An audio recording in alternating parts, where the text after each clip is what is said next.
ಹಿಂದಿನ ವಿಡಿಯೋದಲ್ಲಿ ನಾರದ ಮುನಿಗಳು ಹೇಗೆ ದಿವ್ಯ ಶರೀರವನ್ನು ಪಡೆದರು ಎಂಬುದನ್ನು ತಿಳಿದುಕೊಂಡೆವು. ಈಗ ನಾರದ ಮುನಿಗಳ ಸಂಘದಿಂದ ಒಬ್ಬ ಅತಿ ನೀಚ ವ್ಯಕ್ತಿಯು ಹೇಗೆ ಭಗವಂತನ ಭಕ್ತನಾದನು ಎಂಬ ಕಥೆಯನ್ನು ತಿಳಿದುಕೊಳ್ಳೋಣ. ಹರೇ ಕೃಷ್ಣ. ಇಸ್ಕಾನ್ ಫೌಂಡರ್ ಆಚಾರ್ಯ ಜಗದ್ಗುರು ಶ್ರೀಲ ಪ್ರಭುಪಾದ್ ಕಿ ಜೈ. ಒಮ್ಮೆ ನಾರದ ಮುನಿಗಳು ಅಲಹಾಬಾದಿನ ತ್ರಿವೇಣಿ ಸಂಗಮದಲ್ಲಿ ಸ್ನಾನ ಮಾಡುವ ಸಲುವಾಗಿ ಒಂದು ಕಾಡಿನ ಮೂಲಕ ಹೋಗುತ್ತಿದ್ದರು. ಆಗ ಅವರು ದಾರಿಯಲ್ಲಿ ಒಂದು ಜಿಂಕೆಯನ್ನು ನೋಡಿದರು. ಜಿಂಕೆಯ ಕಾಲುಗಳು ಮುರಿದಿರುವುದನ್ನು ಮತ್ತು ಅದು ಸಂಕಟದಿಂದ ಒದ್ದಾಡುತ್ತಿರುವುದನ್ನು ಅವರು ನೋಡಿದರು. ಸ್ವಲ್ಪ ಮುಂದೆ ಹೋದಾಗ ಒಂದು ಕರಡಿಯು ಅತೀವ ಸಂಕಟದಿಂದ ನರಳಾಡುತ್ತಿರುವುದನ್ನು ನೋಡಿದರು. ಇನ್ನೂ ಮುಂದೆ ಹೋದಾಗ ಒಂದು ಮೊಲ ಅತೀವ ವೇದನೆ ಪಡುತ್ತಿರುವುದನ್ನು ಅವರು ನೋಡಿದರು. ಪ್ರಾಣಿಗಳು ಸಂಕಟ ಪಡುತ್ತಿರುವುದನ್ನು ನೋಡಿ ನಾರದರು ತುಂಬ ದುಃಖಿತರಾದರು. ಅವರು ಇನ್ನೂ ಸ್ವಲ್ಪ ಮುಂದೆ ಹೋದಾಗ ಒಬ್ಬ ಬೇಟೆಗಾರನನ್ನು ನೋಡಿದರು. ಅವರು ದಾರಿಯಲ್ಲಿ ನೋಡಿದ ಪ್ರಾಣಿಗಳ ಸಂಕಟಕ್ಕೆ ಆ ಬೇಟೆಗಾರನು ಕಾರಣವೇ ಎಂದು ಪ್ರಶ್ನಿಸಿದರು. ಬೇಟೆಗಾರನು ಹೌದು, ತಾನೇ ಕಾರಣನು ಎಂದನು. ನೀನೇಕೆ ಆ ಪ್ರಾಣಿಗಳನ್ನು ಪೂರ್ತಿಯಾಗಿ ಕೊಂದಿಲ್ಲ ಎಂದು ನಾರದರು ಅವನನ್ನು ಪ್ರಶ್ನಿಸಿದರು. ಅದಕ್ಕೆ ಆ ಬೇಟೆಗಾರನು, ನನ್ನ ಹೆಸರು ಮೃಗಾರಿ, ನಾನು ಪ್ರಾಣಿಗಳ ಶತ್ರು ಎಂದನು. ಪ್ರಾಣಿಗಳನ್ನು ಈ ರೀತಿಯಾಗಿ ಕೊಲ್ಲಲು ನನ್ನ ತಂದೆ ನನಗೆ ಕಲಿಸಿದರು. ಅವುಗಳನ್ನು ಅರ್ಧ ಕೊಂದಾಗ ಅವು ಸಂಕಟ ಪಡುವುದನ್ನು ನೋಡಿದಾಗ ನನಗೆ ತುಂಬ ಆನಂದವಾಗುತ್ತದೆ. ಆದರೆ ಒಮ್ಮೆಲೇ ಪೂರ್ತಿಯಾಗಿ ಕೊಂದರೆ ನನಗೆ ಇಂತಹ ಆನಂದವು ಸಿಗುವುದಿಲ್ಲ ಎಂದನು.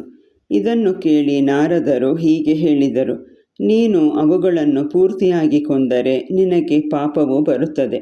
ಆದರೆ ಅರ್ಧ ಕೊಂದಾಗ ಅವು ಹೆಚ್ಚು ಸಂಕಟವನ್ನು ಅನುಭವಿಸುತ್ತಾ ನಿಧಾನವಾಗಿ ಸಾಯುತ್ತವೆ. ಇದು ಇನ್ನೂ ದೊಡ್ಡ ಪಾಪವಾಗಿದೆ ಮತ್ತು ನೀನು ನರಕದಲ್ಲಿ ಇನ್ನೂ ಹೆಚ್ಚು ಯಾತನೆಯನ್ನು ಅನುಭವಿಸಬೇಕಾಗುತ್ತದೆ ಎಂದರು. ನಾರದ ಮುನಿಗಳ ಮಾತುಗಳನ್ನು ಕೇಳಿ ಮೃಗಾರಿಯು ಆಶ್ಚರ್ಯಚಕಿತನಾದನು. ಇಲ್ಲಿಯವರೆಗೂ ಇದನ್ನು ಯಾರೂ ನನಗೆ ಹೇಳಿರಲಿಲ್ಲ ಎಂದನು. ಮತ್ತು ನಾನು ಈ ಪಾಪಗಳಿಂದ ಮುಕ್ತನಾಗಲು ಸಾಧ್ಯವೇ ಎಂದು ಪ್ರಶ್ನಿಸಿದನು. ಅದಕ್ಕೆ ನಾರದರು, ಹೌದು, ನೀನು ಈ ಪಾಪಗಳಿಂದ ಮುಕ್ತನಾಗಲು ಸಾಧ್ಯವಿದೆ. ಆದರೆ ನೀನು ನಾನು ಹೇಳಿದಂತೆ ಮಾಡಬೇಕು ಎಂದರು. ಮೃಗಾರಿಯು ನಾನು ಏನು ಮಾಡಬೇಕು ಎಂದು ಅವರನ್ನು ಕೇಳಿದನು. ನಾರದರು, ಮೊದಲು ನೀನು ಈ ಬಿಲ್ಲು ಬಾಣಗಳನ್ನು ಮುರಿದು ಹಾಕಬೇಕು ಎಂದರು. ಅದಕ್ಕೆ ಮೃಗಾರಿಯು, ನಾನು ಇವುಗಳನ್ನು ಮುರಿದು ಹಾಕಿದರೆ ನನ್ನ ಜೀವನವನ್ನು ಹೇಗೆ ನಡೆಸಲಿ ಎಂದನು. ಅದಕ್ಕೆ ನಾರದರು, ನೀನು ಅದರ ಬಗ್ಗೆ ಚಿಂತಿಸಬೇಡ, ನಾನು ನಿನಗೆ ಎಲ್ಲ ವ್ಯವಸ್ಥೆಗಳನ್ನು ಮಾಡುವೆ ಎಂದರು. ನಾರದರ ಮಾತುಗಳನ್ನು ಕೇಳಿ ಮೃಗಾರಿಯು ತನ್ನ ಬಿಲ್ಲು ಬಾಣಗಳನ್ನು ಮುರಿದು ಹಾಕಿ ಅವರಿಗೆ ತನ್ನ ಪ್ರಣಾಮಗಳನ್ನು ಅರ್ಪಿಸಿದನು. ನಾರದರು ಹೇಳಿದರು, ನೀನು ಈಗ ನಿನ್ನ ಮನೆಗೆ ಹೋಗಿ ನಿನ್ನ ವಸ್ತುಗಳನ್ನೆಲ್ಲ ವೈಷ್ಣವರಿಗೆ ಮತ್ತು ಬ್ರಾಹ್ಮಣರಿಗೆ ದಾನ ಮಾಡು ಮತ್ತು ಈ ಕಾಡಿನ ಹೊರಗೆ ಒಂದು ಚಿಕ್ಕ ಕುಟೀರವನ್ನು ನಿರ್ಮಿಸು. ನೀನು ನಿನ್ನ ಹೆಂಡತಿಯ ಜೊತೆ ಆ ಕುಟೀರದಲ್ಲಿ ವಾಸ ಮಾಡು. ಕುಟೀರದ ಮುಂದೆ ಒಂದು ತುಳಸಿ ಗಿಡವನ್ನು ನೆಟ್ಟು ಅದನ್ನು ಪೂಜಿಸು ಮತ್ತು ತುಳಸಿ ಗಿಡದ ಮುಂದೆ ಕುಳಿತು ನಿತ್ಯವೂ ಹರೇ ಕೃಷ್ಣ ಕೃಷ್ಣ ಕೃಷ್ಣ ಹರೇ ಹರೇ, ಹರೇ ರಾಮ ರಾಮ ರಾಮ ಹರೇ ಹರೇ ಈ ಮಹಾಮಂತ್ರವನ್ನು ಜಪಿಸು ಎಂದರು. ಹೀಗೆ ಉಪದೇಶಿಸಿ ನಾರದರು ಅಲಹಾಬಾದಿನ ಕಡೆಗೆ ತಮ್ಮ ಪ್ರಯಾಣವನ್ನು ಮುಂದುವರಿಸಿದರು. ನಂತರ ಅವರ ಮಾತಿನಂತೆ ಮೃಗಾರಿಯು ಆ ಕಾಡಿನ ಹೊರಗೆ ಒಂದು ಕುಟೀರವನ್ನು ನಿರ್ಮಿಸಿದನು. ಅದರ ಮುಂದೆ ತುಳಸಿ ಗಿಡವನ್ನು ನೆಟ್ಟು ಅದರ ಮುಂದೆ ಕುಳಿತು ನಿತ್ಯವೂ ಹರೇ ಕೃಷ್ಣ ಮಹಾಮಂತ್ರವನ್ನು ಜಪಿಸುತ್ತಿದ್ದನು. ಕ್ರಮೇಣವಾಗಿ ಕಾಡಿನ ಸುತ್ತಮುತ್ತ ಇದ್ದ ಹಳ್ಳಿಯ ಜನರಿಗೆ ಈ ವಿಷಯವು ತಿಳಿಯಿತು. ಮೃಗಾರಿಯು ಒಬ್ಬ ಸಾಧು ಪುರುಷನಾಗಿರುವುದರ ಬಗ್ಗೆ ಜನರು ಮಾತನಾಡಿಕೊಂಡರು.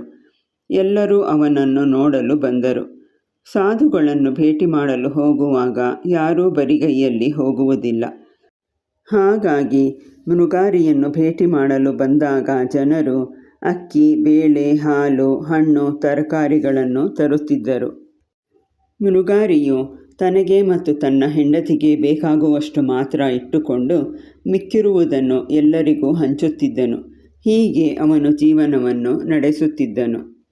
ಕೆಲವು ತಿಂಗಳುಗಳ ಬಳಿಕ ನಾರದ ಮುನಿಗಳು ತಮ್ಮ ಸ್ನೇಹಿತರಾದ ಪರ್ವತ ಮುನಿಗಳೊಂದಿಗೆ ಅಲಹಾಬಾದಿನಿಂದ ಹಿಂದಿರುಗುವಾಗ ಮತ್ತೆ ಅದೇ ಕಾಡಿನ ಮೂಲಕ ಹೋಗುತ್ತಿದ್ದರು. ನಾರದರು ಪರ್ವತ ಮುನಿಗಳಿಗೆ ಹೇಳಿದರು, ಇಲ್ಲಿ ಮೃಗಾರಿ ಎಂಬ ನನ್ನ ಶಿಷ್ಯನಿದ್ದಾನೆ, ಅವನನ್ನು ಭೇಟಿ ಮಾಡಿ ಹೋಗೋಣ ಎಂದರು. ಅವರಿಬ್ಬರು ಮೃಗಾರಿಯು ವಾಸಿಸುತ್ತಿದ್ದ ಕುಟೀರದ ಕಡೆ ನಡೆದು ಹೋಗುತ್ತಿದ್ದಾಗ ಮೃಗಾರಿಯು ಅವರನ್ನು ದೂರದಿಂದಲೇ ನೋಡಿದನು.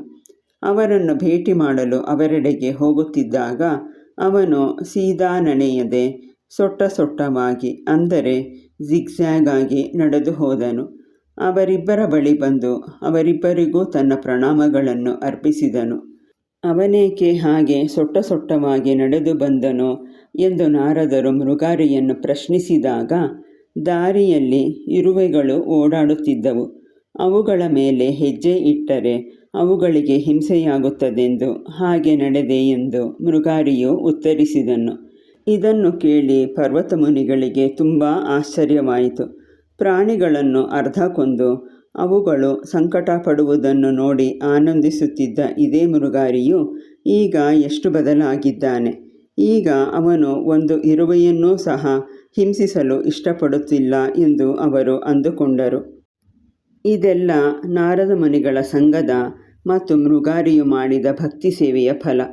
ಹೀಗೆ ನಾರದ ಮುನಿಗಳಂತಹ ಶುದ್ಧ ಭಕ್ತರು ತಮ್ಮ ಸಂಘದಿಂದ ಎಂತಹವರನ್ನೂ ಭಗವದ್ಭಕ್ತರನ್ನಾಗಿ ಮಾಡಲು ಸಮರ್ಥರಾಗಿರುತ್ತಾರೆ. ಹರೇ ಕೃಷ್ಣ.